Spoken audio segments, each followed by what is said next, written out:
Bismillahirrahmanirrahim. Assalamualaikum warahmatullahi wabarakatuh. Innal hamdalillahilladzi bi ni'matihi tatimmus shalihat. Wassalatu wassalamu ala Rasulillah Muhammad alladzi jaa'a bil bayinat wa ala ahli baitihi at-tahirat wa ashabihi alladhina yusari'una fi sabilil khairat wa ala man ihtada bihudahum ila yaumil ma'ad.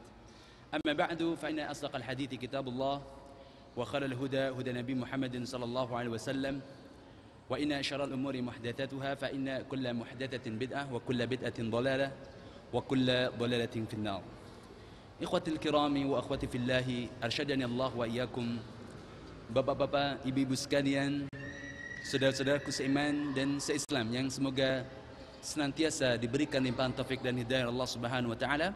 Alhamdulillah, pada kesempatan pagi hari ini kita bisa dipertemukan oleh Allah Subhanahu wa taala di salah satu rumah-rumah Allah Subhanahu wa taala di Masjid Al-Azhar, dan juga dalam rangka meningkatkan iman dan takwa kita kepada Allah Subhanahu wa taala, khususnya dalam kajian ilmiah yang bertemakan agar hidup Anda bahagia dan jangan bersedih hati.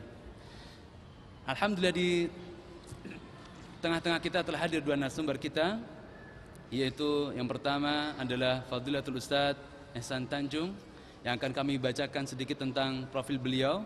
Beliau adalah Ustadz Muhammad Ihsan Tanjung, hafizallahu wa ra'ahu. Beliau dilahirkan di bumi Allah, Kuala Lumpur, 1961. Dan beliau telah menamatkan kuliah beliau di beberapa jurusan. Beliau pernah menamatkan studi beliau di bidang psikologi di Universitas Indonesia. Kemudian juga pernah beliau mengenyam pendidikan bahasa Inggris, dan juga beliau pernah mengenyam juga kuliah bahasa Arab di Lembaga Ilmu Pengetahuan Islam dan Arab Jakarta atau LIPIA Jakarta. Dan aktivitas beliau cukup banyak sekali, diantaranya adalah menjadi narasumber di situs eramuslim.com, dan juga beliau menjadi pemret ataupun pemimpin redaksi dari Boleh Jadi Kiamat Sudah Dekat. Dan juga banyak lagi aktivitas beliau yang tentunya masih di dalam kancah dakwah. Kemudian pembicara yang kedua kita insyaallah akan disampaikan oleh Fadilatul Ustadz Farid Ahmad Mumbah, hafizallahu wa ra'ahu, yang sudah tidak asing lagi bagi kita semuanya juga. Dan sedikit kita sampaikan sedikit tentang profil beliau. Beliau dilahirkan di bumi Allah, Bangil, 5 Mei 1963, dan beliau pun juga mengenyam pendidikan yang sampai tingkat strata 2, S2, dan kemudian aktivitas beliau juga cukup padat dan banyak sekali. Dan saat sekarang ini beliau pun masih menjadi atau memimpin Yayasan Al-Islam di Kampung Sawah dan aktivitas-aktivitas dakwah yang lainnya. Baik, ikhwan fillah rahimakumullah, pembahasan kita berkenaan dengan masalah agar hidup Anda bahagia dan jangan bersedih hati. Tentunya kehidupan kita tidak lepas dari dua perkara ini. Terkadang kita bahagia dan terkadang pula kita bersedih hati. Namun seringkali kita lalai dan seringkali pula kita tidak menyadari apakah rasa bahagia kita ataupun bersedih hati kita sesuai dengan syar'i ataukah tidak. Dan kemudian bagaimana Islam menyikapi ataupun bagaimana Islam memberikan standar kehidupan yang bahagia, dan bagaimana Islam memberikan solusi untuk kita agar tidak bersedih hati. Baik, ikhwan fillah rahimakumullah, pemaparan kita pada kajian ilmiah yang pertama ini akan disampaikan oleh Fadilatul Ustadz Muhammad Ihsan Tanjung, hafizallahu wa ra'ahu, berkenaan dengan jangan sampai kita bersedih hati. Kepada beliau waktu dan tempat kami persilahkan. Bismillahirrahmanirrahim. Assalamualaikum warahmatullahi wabarakatuh. Alhamdulillah rabbil alamin, wassalatu wassalamu ala asyrafil anbiya'i wal mursalin wa ala alihi wa ashabihi ajma'in. Qala Allah Ta'ala fi kitabihil karim, ya ayyuhalladzina amanu taqullaha haqqa tuqatihi wa la tamutunna illa wa antum muslimun. Hadirin hadirat jamaah kaum muslimin dan muslimat rahimakumullah, wa ustadzuna al-fadil al-akh Farid Uqbah hafizahullah. Alhamdulillah, pada pagi hari ini dengan izin Allah kita dikumpulkan di Masjid Al-Azhar ini, dan tema yang diumumkan oleh panitia adalah agar berbahagia dan jangan bersedih hati, ya. begitu ya temanya. Ketika tema ini disampaikan, saya langsung membayangkan sebuah ayat dalam Al-Quranul Karim, yaitu surah Ali Imran 139, di mana Allah Subhanahu wa taala berfirman, "Wala tahinu wala tahzanu wa antumul a'launa in kuntum mu'minin." Janganlah kalian merasa hina dan janganlah kalian bersedih hati, padahal kalian orang-orang yang paling tinggi derajatnya jika kalian benar-benar beriman. Saudara sekalian rahimakumullah, kemudian saya menyampaikan kepada pengundang agar tema ini dengan dua pembicara hendaknya ada pembagian pembahasan yang jelas. Dan alhamdulillah ternyata disepakatilah bahwa urusan bersedih hatinya urusan saya, urusan berbahagianya urusan Ustadz Farid insyaallah. Jadi mohon maaf, sebelum kita masuk kepada kebahagiaan, kita harus membicarakan kesedihan dulu. Walaupun Al-Quranul Karim mengatakan bahwa sebenarnya kesedihan dan kebahagiaan itu, atau kemudahan dan kesulitan itu, dia bukan sesuatu yang sifatnya mana yang lebih dahulu, tidak, tetapi dia sifatnya bersamaan, selalu bersamaan. Seperti misalnya Allah Ta'ala menyatakan, "Inna ma'al usri yusra." Sesungguhnya beserta kesulitan ada kemudahan. Banyak orang sering mengartikan ayat ini sesungguhnya sesudah kesulitan ada kemudahan. Tidak. Allah mengatakan bersama kesulitan itu ada kemudahan. Nah, saudara sekalian rahimakumullah, oleh karenanya dalam rangka membicarakan kesedihan, kesulitan, saya langsung saja mengambil tema min alamatis sa'ah, di antara tanda-tanda akhir zaman. Karena dengan kita memahami bahwa kita hidup di akhir zaman sekarang ini, kita akan menjadi faham bahwa memang kondisi kita sekarang ini adalah kondisi yang banyak sekali diberikan oleh Allah ujian-ujian yang tentunya kalau kita tidak memiliki kunci-kunci menghadapinya, kita hanya bisa bersedih hati. Dan dewasa ini umat Islam sedunia, tidak hanya di negeri kita, punya ribuan alasan untuk bersedih hati sekarang ini. Nah, oleh karenanya bersedih hati itu sendiri adalah realitas dalam kehidupan yang tidak bisa kita hindari, tetapi yang harus selalu kita tanyakan adalah apakah kita bersedih hati dengan alasan yang benar atau tidak. Ini yang harus kita selalu tanyakan. Kenapa? Karena tadi sudah saya katakan, alasan untuk bersedih hati sekarang ini umat Islam banyak sekali. Cuma tidak semua muslim faham bahwa dia hendaknya bersedih hati dengan alasan yang syar'i. Contoh, sekarang ini berapa banyak orang yang bersedih hati gara-gara Lady Gaga gagal untuk tampil. Ada yang sedih, Pak. Berapa banyak remaja kemarin yang bersedih hati karena nggak kebagian tiket nonton Justin Bieber. Berapa banyak orang bersedih hati karena dia sudah mengeluarkan uang banyak menjadi caleg, nggak jadi alek, gitu. Dia bersedih hati, uangnya sudah banyak habis, tetapi nggak berhasil jadi alek. Akhirnya menjadi mancalek, ya kan, mantan caleg. Ya. Nah, kita tidak boleh bersedih hati yang tidak beralasan. Nah, untuk itu saudaraku rahimakumullah, marilah kita mulai dengan membahas sebuah khutbah panjang di mana Rasulullah Muhammad SAW menyampaikan suatu ketika di hadapan para sahabat. Shalla bina Rasulullah sallallahu alaihi wasallam al-fajra wa sa'ida al-mimbara fa khatabana hatta hadarat az-zuhr, dan seterusnya. Yang intinya Nabi suatu ketika salat subuh bersama para sahabat. Selesai salat subuh beliau naik mimbar, lalu menyampaikan khutbah hingga zuhur. Kemudian beliau memimpin salat zuhur. Selesai salat zuhur beliau naik mimbar lagi menyampaikan khutbah hingga asar. Kemudian beliau salat asar. Kemudian naik mimbar lagi menyampaikan khutbah hingga maghrib. Kemudian kata pembawa riwayat ini, hadis ini, yang paling tahu di antara kami para sahabat mengenai peristiwa-peristiwa yang dijelaskan oleh Nabi adalah orang yang paling kuat hafalannya di antara kami. Dan dalam hal ini ternyata daurah seharian itu isinya adalah penjelasan Nabi Muhammad SAW mengenai berbagai peristiwa yang sudah berlalu dan berbagai peristiwa yang akan datang. Nah, tentunya yang kita akan bicarakan di sini berbagai peristiwa yang akan datang, termasuk peristiwa-peristiwa yang kita alami sekarang, di mana sudah terpaut 15 abad semenjak diutusnya Nabi Muhammad SAW. Yang kesimpulannya para ulama mengatakan terdiri dari dua kategori, yaitu asyratus sa'ah atau alamatus sa'ah. Yang pertama alamatus sughra, tanda-tanda kecil yang pada umumnya datang terlebih dahulu, jumlahnya sangat banyak.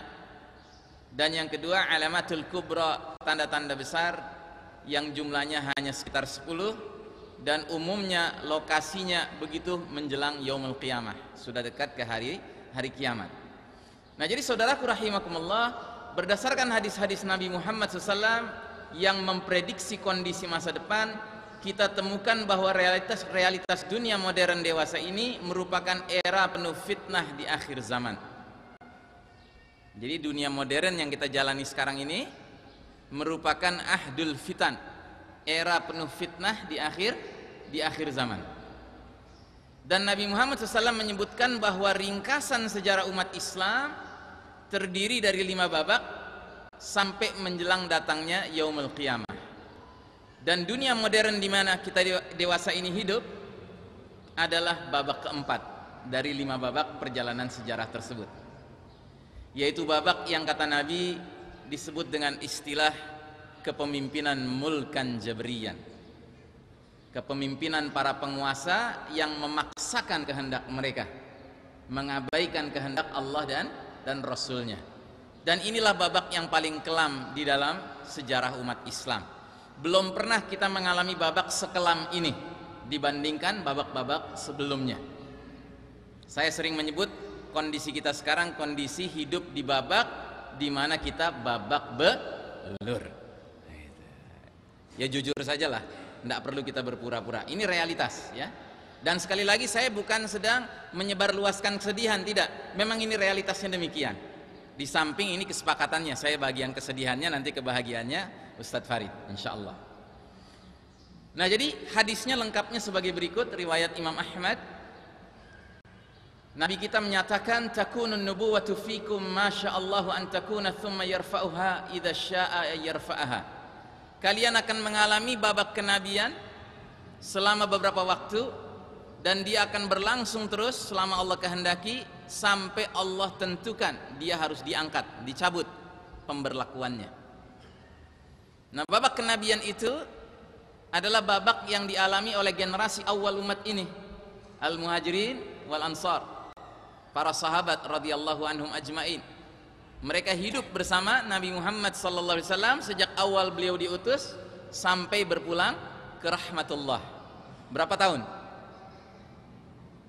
23 tahun. Tidak sampai seperempat abad.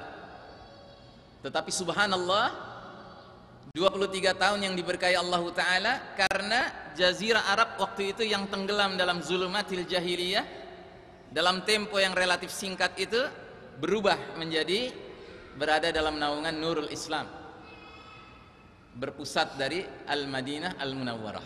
Subhanallah, sudah berlalu babak pertama. Lalu kata Nabi kita, thumma takunu khilafatun ala minhajin nubuwati fatakunu masya'allahu an takun thumma yarfa'uha idza sya'allahu ayarfa'aha. Kemudian muncullah babak kedua, babak kekhalifahan yang mengikuti manhaj kenabian. Berlaku beberapa waktu selama Allah kehendaki, sampai ketika Allah kehendaki Allah cabut berlakunya babak itu, berlalulah babak itu. Dan kalau kita pelajari sejarah, ternyata babak kekhalifahan yang mengikuti manhaj kenabian ini berlangsung singkat. Dan waktu Nabi hidup, Nabi sudah menyampaikan hal ini dalam sebuah hadis. Kata Nabi, setelah aku berlalu nanti akan muncul al-khulafa'u thalathuna aman, para khalifah selama 30 tahun. Dan hitung punya hitung, ternyata itulah era al-khulafa ar-rasyidin, Abu Bakar, Umar, Utsman dan Ali radhiyallahu anhum ajmain. Sepakat ya? Kita bukan Syiah kan? Kalau Syiah hanya mengakui yang terakhir, Ali bin Abi Thalib. Nah, di total ternyata keempat khalifah Rasyidah ini masa kepemimpinannya berlangsung 30 tahun. Subhanallah. Wa ba'da dzalika al-muluk, kata Nabi. Sesudah para khalifah itu akan muncul raja-raja. Nah, jadi babak ketiga kata Nabi, "Tsumma takunu mulkan 'adhan fayakunu masyaallahu ayyakun, tsumma yarfa'uha idza syaa'a yarfa'aha." Kemudian muncullah era para raja-raja yang menggigit selama masa yang Allah kehendaki, dan bila Allah kehendaki Allah cabut berlakunya babak itu, berlalulah babak itu. Nah, ternyata babak ketiga ini dalam catatan sejarah diwarnai dengan jatuh bangunnya kerajaan-kerajaan Islam yang walaupun dia menggunakan sistem kerajaan, tetapi secara resmi pemimpinnya masih dijuluki khalifah. Masyarakatnya, negaranya masih mengumumkan diri sebagai khilafah. Dan para raja-rajanya mayoritas adhan, menggigit. Menggigit dalam arti ya bermasalah, illa man rahimah rabbuh, kecuali yang dirahmati Allah, dan sedikit jumlahnya. Yang salah satunya sampai dapat julukan Khalifah Rasyidah kelima. Siapa itu? Khalifah Abdul Aziz, Umar bin Abdul Aziz. Cicitnya Umar bin Khattab radhiyallahu anhu. Tetapi kebanyakan mereka khalifah-khalifahnya bermasalah. Termasuk khalifah yang memimpin ketika ada seorang ulama besar bernama Imam Ahmad bin Hanbal yang memaksa Imam Ahmad untuk mengeluarkan fatwa pesanan, fatwa sponsorship. Tetapi tidak mau Imam Ahmad, sehingga akibatnya dia harus dipenjara. Tetapi Imam Ahmad sama sekali tidak pernah menganjurkan umat untuk melakukan pemberontakan, saurah, tidak pernah. Kenapa? Karena betapapun Imam Ahmad memandang khalifah secara leadership masih memenuhi kriteria yang disebutkan Al-Quran dalam surat An-Nisa ayat 59. Fa in tanaza'tum fi syai'in farudduhu ilallahi war rasul. Jika kalian berselisih pendapat, kembalikan urusan kepada Allah, Al-Quran dan Ar-Rasul, sunnah. Nah, babak ketiga ini berlangsung sangat panjang. Dalam catatan sejarah kita hampir 13 abad dia berlangsung.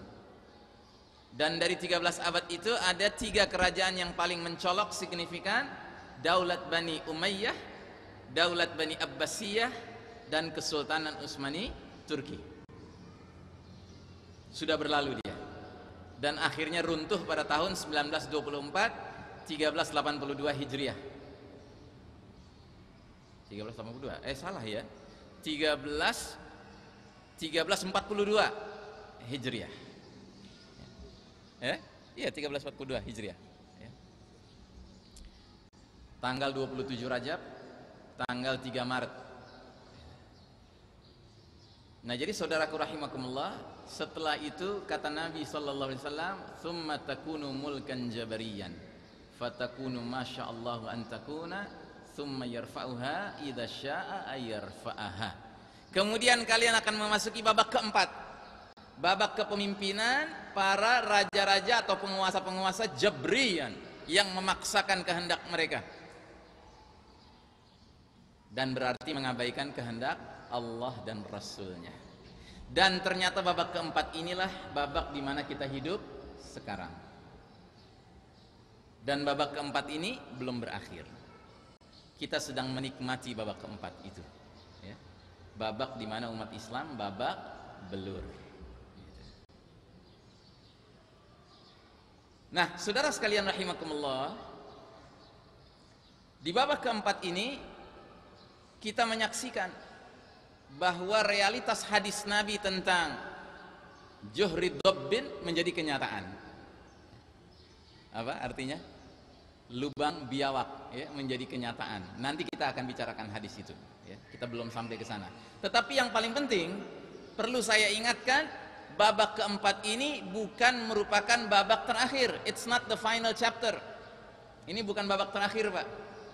Makanya kalau kita merasakan kepahitan, kesulitan, kesedihan, kerumitan, kezaliman yang luar biasa sekarang ini, memang ini babak paling kelam, Pak. Belum pernah ada babak lebih kelam dari babak keempat ini. Coba lihat, babak ketiga umat dipimpin oleh para raja-raja yang menggigit. Tapi betapapun menggigitnya mereka, masih sepakat. Jika berselisih pendapat, kembalikan pada Allah dan Rasul.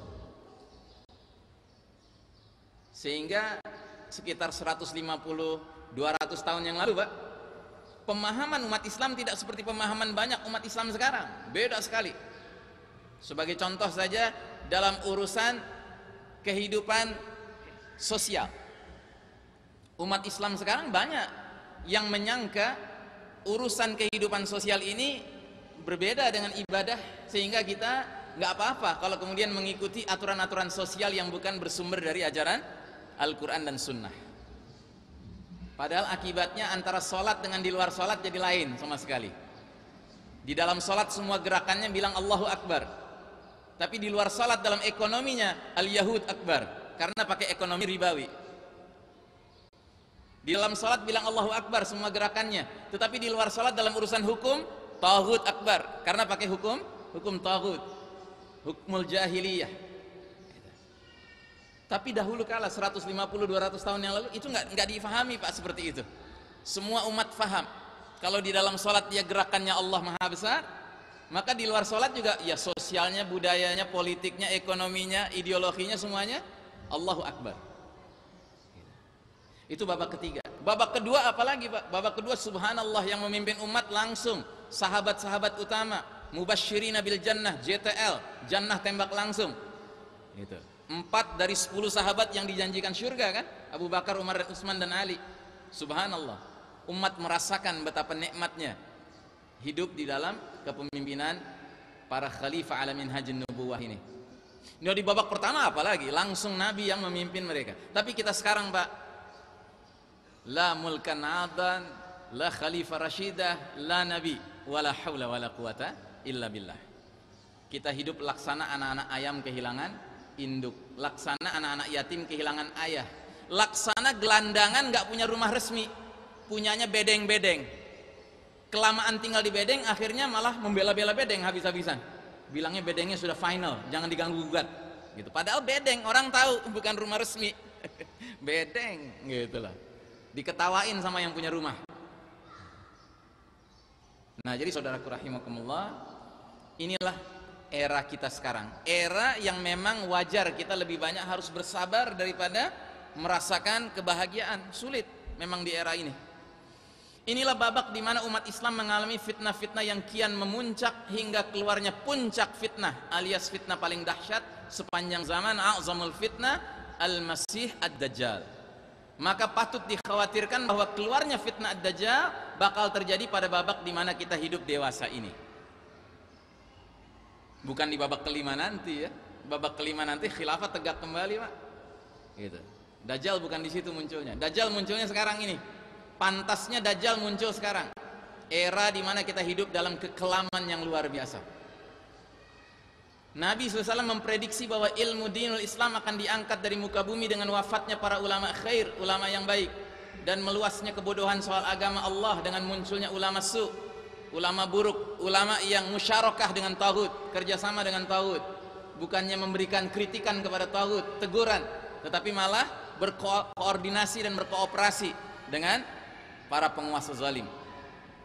Kata Nabi kita sallallahu alaihi wasallam, inna min asyratis saati ayyurfa'al ilmu wa yathbutal jahlu. Sesungguhnya di antara tanda-tanda kiamat adalah diangkatnya ilmu dan merebaknya kebodohan. Dan ilmu di sini tentunya ilmu aniddin, bukan ilmu kedokteran, teknik, ya bukan itu. Itu ilmu yang sebatas kepentingan dunia. Ilmu di sini maknanya sesuai dengan doa Nabi, la taj'alid dunya akbar hammina wala mablagha ilmina. Jangan jadikan dunia sebagai fokus perhatianku dan batas pengetahuanku. Nah, ilmu aniddin ini sekarang semakin langka. Karena apa? Karena ulama khair, ulama yang istiqamah, ulama yang antara ilmu dan amalnya klop ketemu, ya kan? Itu dicabut nyawanya oleh Allah Ta'ala satu persatu. Lalu yang bermunculan ulama su, ustadz nyentrik bermunculan. Kemudian kata Nabi SAW, beliau memprediksi umat Islam akan lebih mengutamakan megahnya bangunan fisik masjid daripada menjadikannya tempat di mana manusia memperoleh hidayah Allah Ta'ala. Jadi masjid megah nggak ada masalah, cuma yang jadi masalah ketika dia kontras. Kemegahan masjid diperdulikan, sementara keramaian jamaahnya, kemakmuran aktivitasnya tidak diperhatikan. Kayak sekarang Pak, orang rela kecrek-kecrek di tengah jalan demi memegahkan masjid kan. Begitu megah sudah jadi masjidnya, mana ada dia di tengah jalan manggil-manggil orang ke masjid, nggak ada Pak. Dia mau menghadapi resiko ditabrak mobil demi kecrek-kecrek, demi dapat kemegahan masjid. Tapi dia tidak mau di tengah jalan demi mengajak orang ke masjid. Kita rasakan sekarang. Kata Nabi kita, la taqumus sa'atu hatta yatabahan nasu fil masajid. Kiamat tidak akan datang hingga manusia berbangga-bangga dengan masjid. Nah, ini alasan yang kita patut bersedih hati, Pak. Kalau kita bersedih hati karena ini, itu benar. Tapi kalau bersedih hati karena nggak jadi alek gitu ya, nggak jadi pejabat gitu, udah mengeluarkan biaya banyak, ya kan? Ini nggak pantas, nggak patut. Dalam hadis yang lain lagi kata Nabi kita sallallahu alaihi wasallam, masjid menjadi turuk, menjadi tempat numpang lewat. Ini sudah terjadi, Pak. Seperti di Turki, masjid itu menjadi objek wisata. Orang masuk ke masjid hanya untuk potret-potret, ya kan? Dia tidak sholat tahiyat masjid bahkan, enggak. Dia hanya potret-potret lalu dia tinggalkan. Sudah terjadi sekarang. Kemudian Nabi SAW memprediksi akan tibanya masa di mana manusia mencari nafkah dengan jalan yang diharamkan Allah Ta'ala. Kata Nabi kita, ya'ti 'alan nasi zamanun la yubalil mar'u ma akhadha minhu aminal halali aminal harami. Akan datang suatu zaman pada manusia yang ketika itu seseorang tidak peduli lagi tentang apa yang didapatnya, apakah dari barang halal atau barang haram. Subhanallah. Tiap hari kita ditawarkan riba, Pak. Coba perhatikan HP masing-masing. Setiap hari kan ada tawaran lewat SMS ya. Proses cepat tanpa agunan 5 sampai 250 juta rupiah. Hubungi fulan, nomor telepon sekian. Tiap hari, Pak, kita ditawarkan. Dan sekarang ini banyak sekali orang sudah tidak peduli halal haram. Yang penting dia mendapatkan sesuatu yang bisa dibawa pulang. Atau kadang-kadang nggak dibawa pulang lagi, dipakai jajan yang haram lagi di luar. Ya karena memang barangnya juga haram. Yazubillah. Padahal para pendahulu kita dulu sedemikian luar biasa dalam masalah ini, sampai-sampai kalau mereka mau keluar rumah mencari nafkah, istrinya mengantar ke depan sambil mengatakan, ya zauji, innana lan nasbiru 'alan nari wa innana nasbiru 'alal ju'i wal atash walakinnana lan nasbiru 'alan nar. Wahai suamiku, silahkan berangkat mencari nafkah, semoga Allah berkahi engkau. Tapi tolong ingat-ingat, kami anak istrimu, kami sabar menghadapi lapar dan haus, tapi kami tidak sabar menghadapi api neraka. Subhanallah. Ya. Yang hebat siapa di situ? Yang hebat suaminya. Suaminya berhasil mendidik istrinya untuk orientasinya bukan jumlah, tapi orientasinya pada kualitas, kehalalan. Zaman sekarang banyak suami sudah pulang bawa banyak sekalipun, ya kan, sambil nggak jelas syubhat haramnya, gitu kan, masih juga nggak puas istrinya. Nauzubillah min dzalik. Tapi orang-orang soleh dulu, Pak, istrinya rela. Kalau memang harus puasa gara-gara Allah memberi segini saja, ya sudah, tawakkalna 'ala Allah.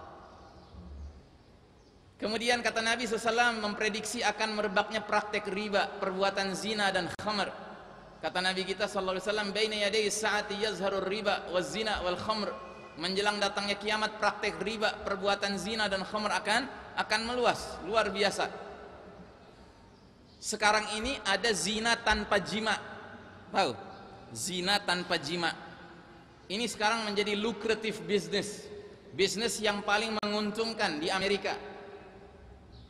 Jadi orang berzina tanpa berbuat hubungan seksual, jima. Apa itu? Bisnis bank sperma. Wow, laku keras, Pak. Dan dari semua bank sperma, yang paling laku itu bank sperma di Amerika. Jadi bank sperma itu artinya bank di mana orang datang memberikan donasi sumbangan spermanya ke situ. Lalu nanti wanita dari mana saja datang ke bank itu memilih-milih mana sperma unggulan untuk dia tanamkan di dalam rahimnya lewat proses bayi tabung gitu. Alasannya bisa macam-macam. Alasannya bisa jadi karena dia sudah menikah sekian tahun nggak kunjung dapat anak dari suaminya. Akhirnya mereka musyawarah suami istri sepakat, kita ke bank sperma aja kalau gitu. Diperiksa istrinya nggak mandul, suaminya mandul gitu. Akhirnya mereka sepakat ke bank sperma. Dipilih Pak. Dan ada aturan mainnya Pak, di bank sperma itu nggak boleh diketahui identitas siapa nama pemilik spermanya, tetapi semua ciri-ciri laki-laki itu boleh diketahui. Supaya apa? Supaya menjadi alasan memilih. Bisa lihat wajahnya ganteng apa enggak, bisa lihat tubuhnya sterek apa enggak, bisa lihat IQ-nya ya kan, cerdas apa enggak, profesor apa bukan, PhD apa bukan gitu ya. Dan Anda tahu sekurang-kurangnya di seluruh dunia sudah ada 62 negara yang ada wanitanya memesan bank sperma dari Amerika. Dan ternyata dari semua negara yang paling besar mengimpor sperma dari Amerika adalah Israel. Tetapi pemerintah Israel ngasih syarat kepada wanita-wanita di Israel, kalau mau pesan bank sperma dari Amerika, syaratnya harus dipastikan pemilik sperma bukan Yahudi. Nah, itu syaratnya. Kenapa? Karena alasannya kalau Yahudi jangan-jangan punya hubungan darah, hubungan keluarga, dan mereka meyakini kalau hubungan keluarga ada, hubungan darah ada, kemungkinan besar anak yang lahir bermasalah, mungkin masalah mental, mungkin cacat fisik dan lain sebagainya. Ngeri Pak. Jadi ini zina tanpa jima, ya kan? Nggak pakai jima, tetapi zina. Bukan gitu Ustaz? Dalam pandangan Islam kan begitu. Kalau benih diletakkan bukan di ladangnya yang sah, ya itu namanya zina, betapapun tidak melalui jima. Nah kemudian sekarang ada lagi jenis zina yang lebih mengerikan, yaitu yang disebut dengan komunitas LGBT. Tahu ya, komunitas LGBT. L itu lesbian, G itu gay, B itu biseksual, T itu transgender. Ini sudah jadi istilah mendunia Pak, komunitas LGBT.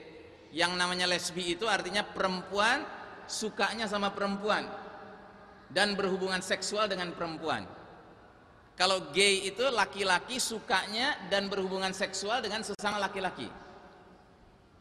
Kalau bisek itu artinya suka dengan laki-laki dan suka dengan perempuan juga gitu.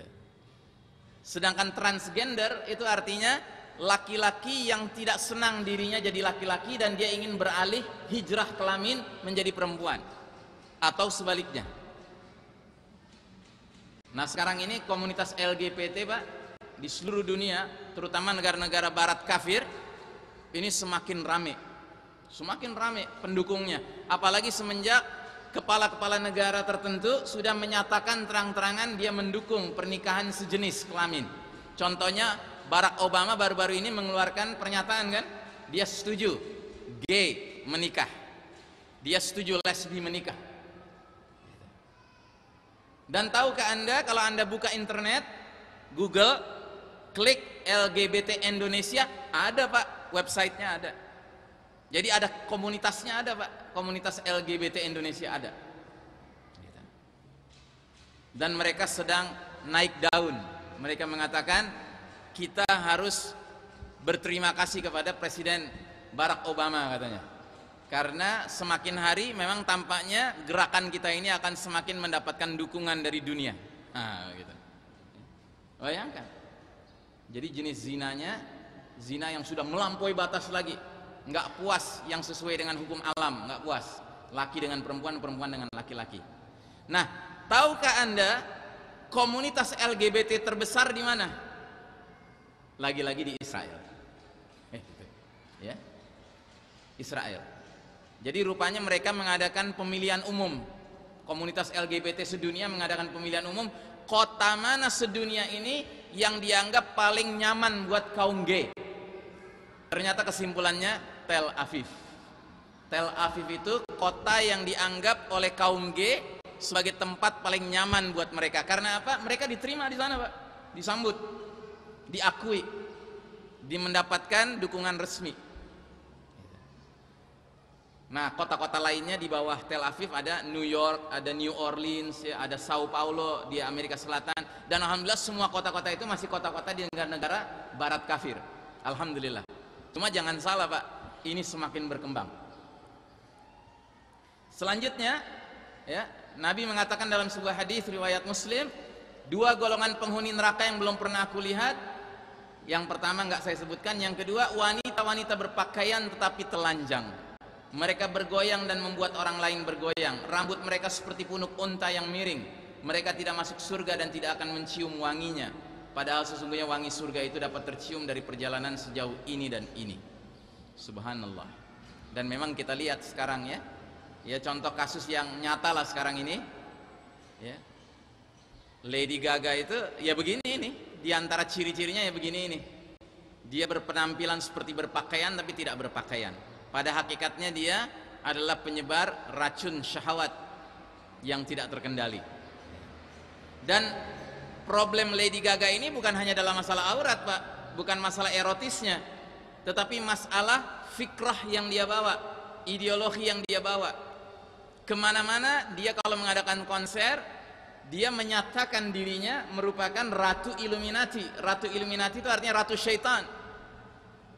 Karena Illuminati itu salah satu secret society, masyarakat rahasia bentukan kaum Yahudi yang sering mengadakan upacara-upacara sembunyi-sembunyi rahasia, yang upacaranya itu adalah ritual-ritual pengagungan penghambaan kepada Lucifer. Lucifer itu artinya iblis. Jadi Illuminati ini mirip dengan Freemasonry. Freemasonry juga sebuah gerakan rahasia bentukan kaum Yahudi yang kalau orang bergabung dengan Freemasonry, dari satu level ke level berikutnya dia harus dibaiat, dilantik ya dengan sumpah.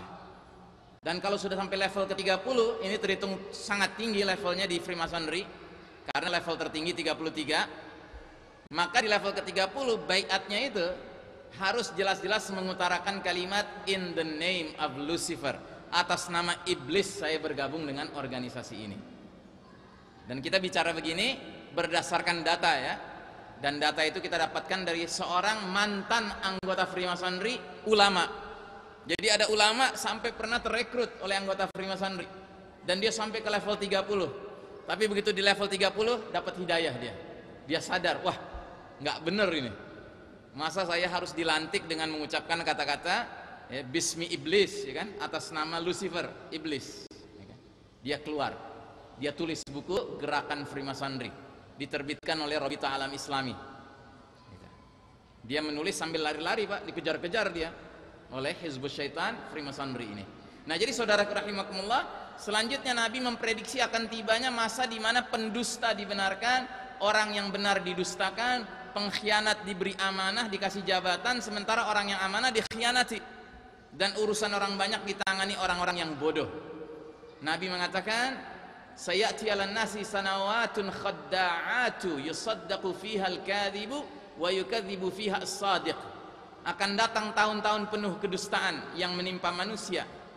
Pendusta dipercaya, orang yang jujur didustakan. Amanat diberikan kepada pengkhianat, orang yang amanah dikhianati. Dan para ruwaibidah turut berbicara. Lalu Nabi ditanya, siapa itu ar-ruwaibidah? Kata Nabi, ya orang-orang bodoh yang mengurusi perkara umum. Jadi orang-orang jadi pejabat, jadi pemimpin, tetapi mereka bodoh. Dan lagi-lagi ya, kalau kita bicara bodoh atau cerdas di sini, al-ilmu anid din, bodoh akan din ini, nggak ngerti din. Terus dia menjadi pemimpin, dia menjadi pemuka masyarakat. Dan saya kira kita nggak perlu memberi contoh, karena contohnya terlalu nyata. Kalau kita nonton TV lihat pejabat manapun ngomong, ya kan, rasanya sulit membedakan antara pejabat dengan tukang jual kecap, ya kan, sulit. Istilahnya beti Pak, beda tipis antara pejabat dengan orang yang kerjanya berdusta, itu beda tipis. Makanya sekarang makin banyak orang yang merasa nggak peduli dengan urusan politik. Kenapa? Karena para politisi itu kerjanya berbohong, sudah terbukti. Kita lanjutkan. Nabi kemudian memprediksi bakal tampil para penguasa jahat. Umat Islam dilarang bekerja untuk mereka. Hadisnya riwayat Ibnu Hibban sahih, la ya'ti alaikum umara'u yuqarribuna syirarin nas. Benar-benar akan datang kepada kalian suatu zaman di mana para penguasanya menjadikan orang-orang jahat sebagai orang dekat mereka, orang-orang kepercayaan mereka. Dan para penguasa itu menunda-nunda pelaksanaan sholat dari awal waktunya. Barang siapa mendapati masa mereka itu, jangan sekali-kali, kata Nabi kita, menjadi penasehatnya, menjadi polisi, menjadi penarik pajak, atau bendahara bagian keuangan mereka. Ini jelas, ini Nabi mengatakan hal seperti ini. Terus masih ada yang bertanya, kalau jadi pemimpinnya sendiri gimana Ustaz? Gitu kan? Ya lebih-lebih lagi. Gitu. Sedangkan menjadi yang dikelilingnya saja dilarang sama Nabi, apalagi jadi pemimpinnya. Makanya saya sering mengatakan, di era di mana hukum Allah nggak ditegakkan, kalau kita malah sibuk mencari orang soleh untuk kita dukung jadi pemimpin, kita zolim kepada orang soleh itu. Kenapa? Karena begitu orang soleh itu terpilih, kalaupun terpilih, kita akan menyaksikan orang soleh itu lama-kelamaan meninggalkan Islam. Karena apa? Dia tidak bisa mengatur masyarakat ini berlandaskan hukmullah. Kasihan, kasihan. Lalu apa yang harus kita kerjakan? Kita didik umat ini untuk siap menerima pemberlakuan hukmullah. Itu yang lebih utama. Jangan dibalik ceritanya, Pak, ya kan? Jangan berantakan kerjanya. Kalau berantakan kerjanya seperti yang kita lihat sekarang, sudah capek-capek berdakwah sekian tahun, ya tiba-tiba sekarang sibuknya mencari-cari orang untuk dipasang-pasang gitu, ya kan? Dengan cara memasang yang nggak dianjurkan oleh ajaran agama Allah Ta'ala. Kan jelas ada hadis Nabi mengatakan, barang siapa yang meminta-minta jabatan, Allah akan menyerahkan jabatan itu pada urusan dia sendiri. Tapi barang siapa yang tidak meminta jabatan, dipaksa menerima jabatan, dia nggak punya ambisi, nggak punya keinginan, Allah akan menolong dia. Makanya nanti Imam Mahdi muncul bukan sebagai orang yang berambisi untuk jadi pemimpin, tidak. Nanti Anda tidak akan melihat gambar-gambar Imam Mahdi di mana-mana mempromosikan diri, nggak mungkin. Kampanye nggak mungkin. Dalam hadisnya dikatakan Imam Mahdi nanti akan dibaiat paksa di depan Ka'bah karena dia nggak punya ambisi kepemimpinan. Sampai diancam bunuh, barulah akhirnya terjadi pembaiatan itu. Subhanallah. Nah, jadi saudaraku rahimakumullah, Nabi memprediksi akan terjadi proses dekadensi umat Islam setahap demi setahap, sejak penolakan hukum Allah sampai pengabaian kewajiban salat. Nabi mengatakan, la yunqadhanna 'ural islami 'urwatan. Sungguh akan terurai ikatan Islam simpul demi simpul. Setiap satu simpul terurai, manusia akan bergantung pada simpul berikutnya. Yang paling awal terurai adalah simpul hukum, yang paling akhir terurai adalah simpul salat. Dan kita lihat sekarang realitasnya, Pak. Dari simpul hukum sudah terurai sampai simpul salat. Saya kira semua kita yang hadir di sini mungkin pernah punya pengalaman pribadi ya, ngajak orang salat ke masjid, jawabannya 1001, Pak. Yang intinya adalah nggak mau ikut. Gitu. Ringan saja dia meninggalkan salat. Nah, jadi saudaraku rahimakumullah, Nabi memprediksi akan hadirnya fitnah-fitnah sehingga dunia menjadi laksana potongan malam yang gelap gulita, di mana umat Islam dilanda fenomena riddah, pembatalan keimanan, pembatalan keislaman. Nabi bersabda, badiru bil a'mali fitanan ka qita'il lailil muslim, yusbihu ar-rajulu mu'minan wa yumsi kafiran, aw yumsi mu'minan wa yusbihu kafiran, yabi'u dinahu bi'aradin minad dunya. Kalian bersegeralah beramal sebelum datangnya banyak fitnah. Yang mana kalau banyak fitnah itu sudah datang, dunia menjadi gelap gulita, kayak malam yang kelam. Dan kata Nabi, kalau keadaan itu sudah muncul, fenomena yang tampil adalah seorang pagi masih beriman, sore jadi kafir. Nauzubillah min dzalik. Sore masih beriman, pagi jadi kafir. Kenapa? Karena terlibat dalam bisnis yang haram. Dia jual agamanya untuk dapat membeli dunia. Ya kan? Nah, jadi saudaraku rahimakumullah, makanya saya sering mengingatkan, kita alhamdulillah tinggal di masyarakat mayoritas penduduk mengaku muslim. Taklim banyak berlangsung. Dari kecil kita diajarkan apa yang membatalkan wudhu, apa yang membatalkan sholat, apa yang membatalkan puasa di bulan Ramadan. Tapi anehnya jarang diantara kita bertanya, Ustadz, apa yang membatalkan iman? Apa yang membatalkan keislaman? Memangnya hanya wudhu, sholat, dan puasa saja yang bisa batal? Iman juga bisa batal. Ini kata Nabi. Dan alhamdulillah para ulama kita membantu kita untuk memahami perkara ini, sehingga mereka merumuskan berbagai kitab-kitab tentang nawaqidul iman, nawaqidul Islam, nawaqidul syahadatain, hal-hal yang bisa membatalkan iman, Islam, syahadatain. Perlu contoh? Contohnya sederhana, faham pluralisme. Itu contoh paling nyata, Pak. Faham pluralisme adalah faham yang sekarang disebarluaskan oleh masyarakat barat kafir, Yahudi, Nasrani ke tengah umat Islam. Dan sudah banyak saudara kita yang akhirnya jadi korban. Buktinya apa? Setelah mereka menelan faham pluralisme ini, sampai dia rela mengeluarkan kalimat batil yang berbunyi semua agama sama, semua agama baik, bahkan semua agama benar. Padahal kalimat seperti ini potensial menyebabkan seseorang itu kharij anil millah. Kenapa? Karena mengingkari Al-Quran. Para ulama mengatakan salah satu nawaqidul iman adalah mengingkari Al-Quran. Tidak perlu seluruh ayat Al-Quran, nggak perlu 100 ayat, cukup satu ayat saja. Orang mengingkari Al-Quran layak kharijanil millah. Sedangkan orang yang mengeluarkan kalimat seperti ini mengingkari yang mana? Inna dina indallahil Islam. Sesungguhnya din yang Allah ridhai hanyalah Islam. Masa ya Allah sudah bilang begitu lalu kita berani mengeluarkan pendapat yang berbeda? Oh enggak gitu ya Allah, enggak ekstrim begitu. Semua agama baik kok, semua agama sama. Nauzubillah min dzalik. Pernah nggak kita dengar orang ngomong begitu, Pak? Semua agama baik. Pernah, ya kan? Ngeri kan?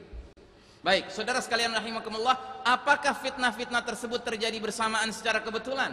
Atau sebenarnya ada satu perencanaan sistematis yang merekayasanya? Atau ada suatu sistem berskala global di belakang badai fitnah yang terjadi pada dunia modern saat ini?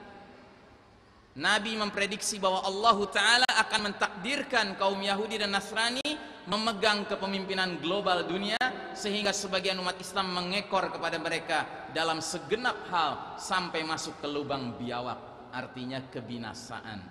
Kata Nabi kita, la tattabi'unna sanana alladhina min qablikum shibran bi shibrin wa dhira'an bi dhira'in hatta law dakhalu fi juhri dabbin lattaba'tumuhum.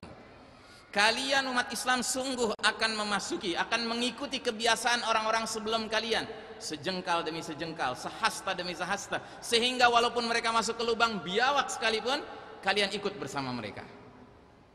Sahabat langsung menduga, al-Yahuda wan Nasara, ya Rasulullah, kaum Yahudi dan Nasrani maksudmu? Nabi tidak menjawab, malah Nabi balik bertanya, faman, siapa lagi kalau bukan mereka? Nah, tidakkah kita lihat dunia sekarang ini, Allah sedang takdirkan dibalik, Pak. Selama ribuan tahun yang memimpin dunia ini umat Islam, sejak zaman kenabian, khilafah ala minhajin nubuwah, mulkan adan, sekarang Allah balik. Allah kasih giliran kepemimpinan kepada Al-Gharb, Barat, Eropa dan Amerika. Dan Barat ini siapa, Pak? Al-Yahud wan Nasara. Dan semenjak Al-Yahud wan Nasara memimpin dunia ini, kita menyaksikan tidak sedikit saudara muslim kita yang mengaku muslim melakukan langkah-langkah copy paste, ya kan? Copy paste dalam segala hal, mengekor kepada al-Yahud wan Nasara. Seperti yang saya contohkan tadi, di bidang ideologi mengekor, diambil ideologi sekularisme, pluralisme, liberalisme. Di bidang politik mengekor, diambil cara berpolitik Machiavelli, tujuan menghalalkan segala cara. Bukan hanya caranya, Pak, sistem politiknya diambil, yang disebut dengan demokrasi. Yang padahal kalau kita sedikit saja menganalisis kata demokrasi dari bahasa Latin, demos plus kratus, selesai urusan. Demos artinya rakyat, kratus artinya kedaulatan. Jadi sistem politik dunia modern sekarang ini ingin mengatakan yang berdaulat di muka bumi ini manusia. Bukan siapa? Bukan Allah Subhanahu wa Ta'ala. Padahal kalau kita rajin baca Al-Quran dari Al-Fatihah sampai An-Nas, pesan utama Al-Quran apa? Allahu Akbar, Allah yang berdaulat di jagat raya ini. Tapi kita menerima. Banyak diantara kita yang menerima, menyangka ini cuma metode berjuang saja. Bukan metode, Pak, ini paradigma, ini sistem. Di bidang budaya copy paste, Pak. budaya syahwat diambil. Sehingga yang ngantri nonton Justin Bieber remaja putri kita berjilbab. Yang ngantri beli tiket Lady Gaga kemarin remaja putri kita yang berkerudung. La haula wala quwata illa billah. Bidang apa lagi, Pak? Hukum. Copy paste. Masyarakat barat pakai hukum bikinan manusia, negeri kaum muslimin pakai hukum bikinan manusia. Kalau mereka pakai hukum bikinan manusia wajar, Pak. Kenapa? Karena mereka nggak bisa lagi pakai hukum kitabullah Taurat dan Injil, sudah rusak. Tapi kan kitabullah kita masih asli, Pak. Kenapa harus kita tinggalkan? Bidang apa lagi? Bidang militer, copy paste, Pak. Sehingga angkatan militer di negeri kaum muslimin motonya sama dengan moto mereka, right or wrong is my country. Mau benar mau salah bela negara habis-habisan. Padahal semangat Al-Quran mencetak para prajurit apa? Semangatnya ihdal husnayain, mencari satu dari dua kebaikan, ish kariman au mut syahidan. Nah, jadi saudaraku rahimakumullah, Allah sudah mengatakan bahwa al-Yahud wan Nasara ini punya watak yang tidak bisa dirubah. Apa itu? Walan tarda ankal Yahud walan Nasara hatta tattabi'a millatahum. Sekali-kali mereka enggak akan rela kepada kalian umat Islam sebelum kalian mengikuti mereka. Makanya sekarang muncullah muslim-muslim yang mengekor ke Yahudi dan Nasrani. Siapa mereka? Mereka lah muslim yang tidak mau mengatakan isyhadu bi annana muslimun. Saksikanlah kami ini muslim, enggak mau. Mesti dikasih embel-embel, Pak. Saya muslim tapi muslim moderat. Saya muslim tapi muslim progresif. Saya muslim tapi muslim demokrat. Saya muslim tapi muslim nasionalis gitu. Enggak mau mengatakan muslim titik. Seolah-olah menjadi Islam saja enggak cukup. Harus dikasih bantuan ajaran-ajaran bikinan manusia. Nauzubillah min dzalik, ya. Nah, oleh karenanya Allah memperingatkan kita, sikap yang harus diambil bagaimana? Ya ayyuhalladzina amanu la tattakhidul yahuda wan nasara awliya ba'dhum awliya'u ba'd. Hai orang-orang beriman, jangan jadikan kaum Yahudi dan Nasrani itu sebagai tempat menyerahkan loyalitas. Jangan jadikan mereka pemimpin, rujukan, tempat bertanya, tempat meminta petunjuk. Sebab sebagian mereka dengan sebagian lain sudah sepantasnya menjadi wali. Tetapi kata Allah, wa may yatawallahum minkum fa innahum minhum. Barang siapa di antara kalian kaum muslimin menjadikan al-Yahud wan Nasara sebagai aulia, fa innahum minhum. Dia sudah menjadi golongan mereka. Nauzubillahi min dzalik. Jadi saudaraku rahimakumullah, di dunia modern dewasa ini kita temukan ada satu logo syarat pesan-pesan tersamar yang sengaja disebarluaskan. Siapa pembuat logo tersebut? Apakah makna logo tersebut? Untuk siapakah pesan-pesan itu ditujukan? Ternyata logo tersebut ada di lembaran kertas yang diperebutkan oleh sebanyak-banyaknya manusia, yaitu uang kertas dolar. Ada logo yang bergambarkan, maaf ya kurang jelas ya. Jadi dia gambar piramida tidak sempurna, terpotong di bagian atasnya, Pak.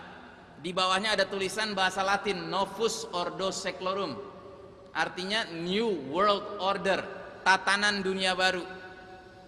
Jadi mereka merancang dunia kita ini sekarang akan menjadi sebuah masyarakat dan pemerintahan tunggal, sistem tunggal, laksana piramida, mengerucut sampai ke pucuknya berupa mata tunggal.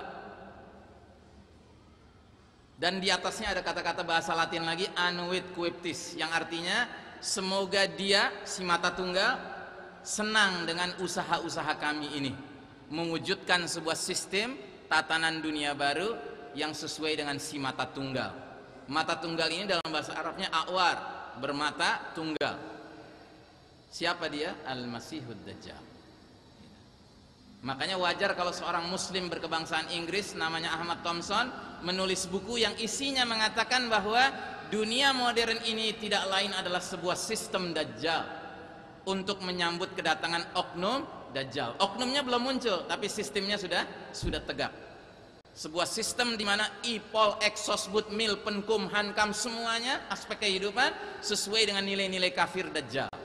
Bertentangan dengan nilai-nilai nabawi, bertentangan dengan nilai-nilai rabbani, sudah barang tentu.